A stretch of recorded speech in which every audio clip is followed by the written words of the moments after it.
Биылғы жылға дейін неке және отбасы туралы кодекстің 91-ші бабына сәйкес бойдақ ер азаматтар бала асырап ала алмайтын. Ал некеде тұрмаған әйелдерге ондай шектеу қойылмаған. Алайда бірнеше күн бұрын Конституциялық сот заңнамаға өзгеріс енгізіп, некеге тұрмаған ерлерге бала асырап алуға мүмкіндік бар екенін хабарлады. Бұл ретте Конституциялық сот өз шешімін қабылдай отырып, ең алдымен өз құқықтарын қорғауға мұқтаж баланың мүдделерін ескерді. Сондықтан заңнамалық тетіктер негізінен некеде тұрған және отбасылы еркекте, әйелде бала асырап алуды қолдауға бағытталуы тиіс екенін атап өтті. Ал бойдақ ер азаматтардың бала асырап алуына қатысты қазақстандықтардың пікірі екіге бөлінді. Негізі мен дұрыс деп санамаймын. Бойдақ адамдар өз негізі үйленіп, заңды түрде үйленгеннен кейін бірақ алу керек сияқты, баланы асырап алу.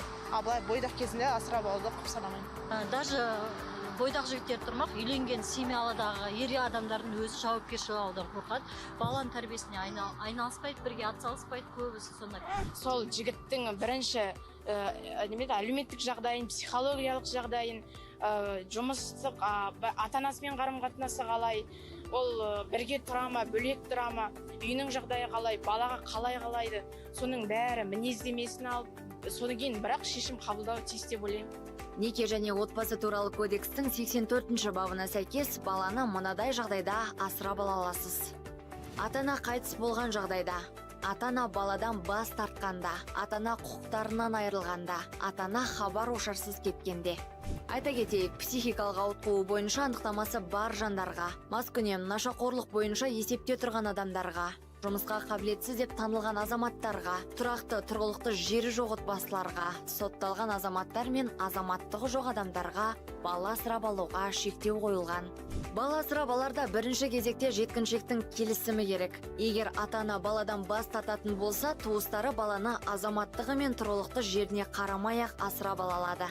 Ал бала асырап алуға ниетті адамдар egov.kz электронды порталы арқылы қажетті құжаттармен танысып, өтінім беруге болады. Қымбатты көрермен, заңнамадағы бұл өзгерісті бір құптаса, бір құптамайды. Біз жалпы осы тақырып жөнінде сұхбаттасатын бүгін біздің студиямызға заңгер маман Ислам Кеңесбек келіп отыр. Қайырлы таң, қош келдіңіз. Жалпы осы бойдақ жігіттерге бала асырап алу деп айтып жатырмыз. Бұл жайында халық не білуі керек? Енді бірінші кезекте бұл жерде неке және отбасы туралы кодексінің 91-ші бабында екінші тармағында көзделген азаматтар бар. Осы бала асырай алмайтын, асырауға құқықтары жоқ тізіміне кіретін. Ол соның ішіндегі ең осы мәселе бойынша 11-ші тармақшасында көзделген ресми тіркелген некеге тіркелмеген ер азаматтар, олар бүгінгі таңда бала асырап алуға құқығы жоқ. Жоқ. Енді заңнамада өзгеріс болады ғой. Болашақта болады деп жатыр. Ал бүгінгі таңда, өзгеріс жайлы енді біріншіден ол приказ бұл президентпен қол қойылмаған бүгінгі таңда. Сол үшін біз енді заңгерміз ғой, бүгінгі таңда мысалға қол қойылмаса, ол қатты былай жоспарланып, нетпейді бағанағындай алдындағы түсірілген эфир сияқты адамдардың пікірлері бөлінеді бұл жерде. Ал тізім, мысалға құжаттар бойынша ол жерде айта кететін болсақ, бұл жерде неше түрлі жағдайлар болады. Мысалға анасы емес, әйелі мысалға 3 жыл бұрын қайтыс болып кеткен жағдайда, бұл жерде адамның, ер азаматтың осы бала асырап алуға құқығы болу, пайда болуы мүмкін. Егер өзінің әйелі қайтыс болып кетсе, мысалы заңнамада өзгеріс болып жатыр қазіргі таңда, жігіт адам бойдақ болса, бала асырап алуға рұқсат берілуі мүмкін депші.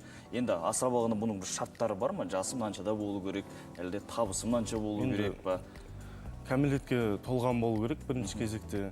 Екінші кезекте жағдайын айта кететін болсақ, бұл жерде ең төменгі прожиточный минимум дейді ғой, айлық көрсеткіші. Сол көрсеткіші төмен болмау керек қысқаша айтқанда жағдайда. Мысалға менің ойымша, бұл жерде практикаға сүйенетін болсақ, мысалға кішкентай балаға бөпе балаға кем дегенде 100 мың теңге кетеді деп ойлаймын мен. Нақты алматыны қарайтын болсақ. Иә.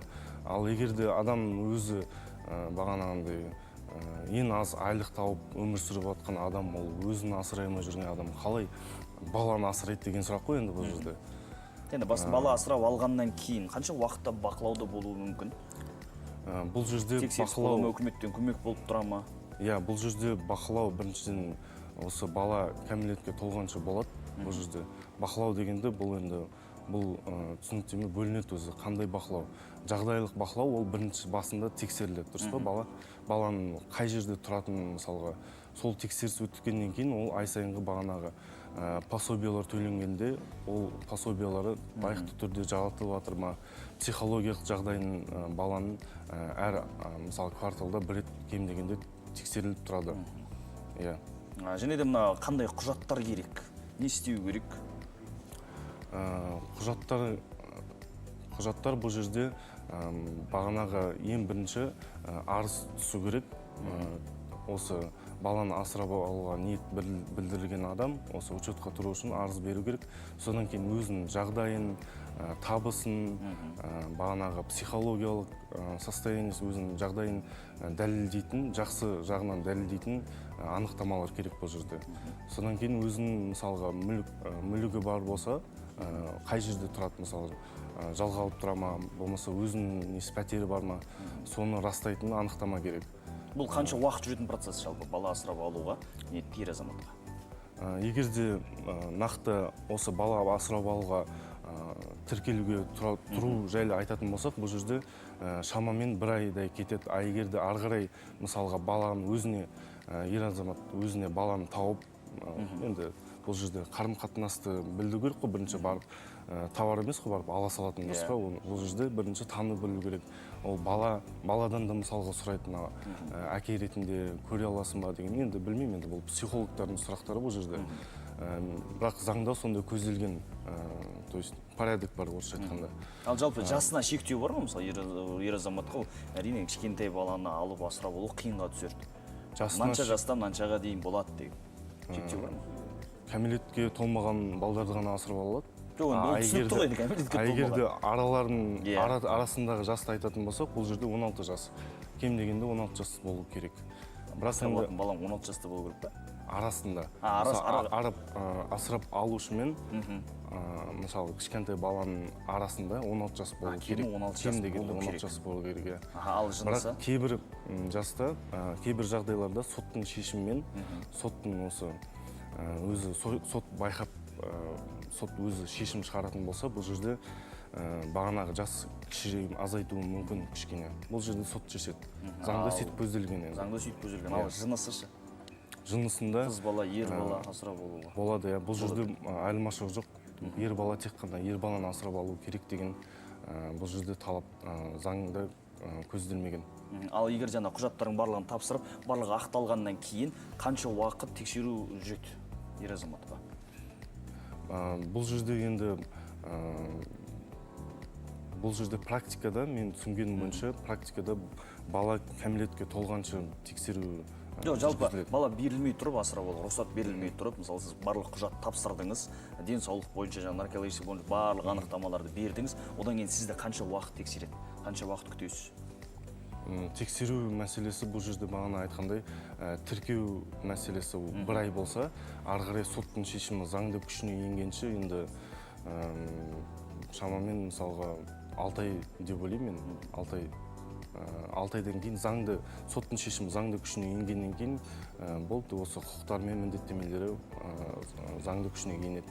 Тамаша, сізге алғыс білдіреміз уақыт бөліп келгеніңізге, еңбек жемісті болсын деген біледі. Енді қымбатты көрермен, жалпы заң күшіне еніп жатса, қандай өзгерістер болуы мүмкін? Сіз қалай ойлайсыз? Біздің WhatsApp номерімізге жазсаңыз болады, тікелей эфирде оқып, жауап беріп, ой бөлісетін боламыз. Ал дәл қазір бүгінгі күнге арналған астрологтардың кеңесі.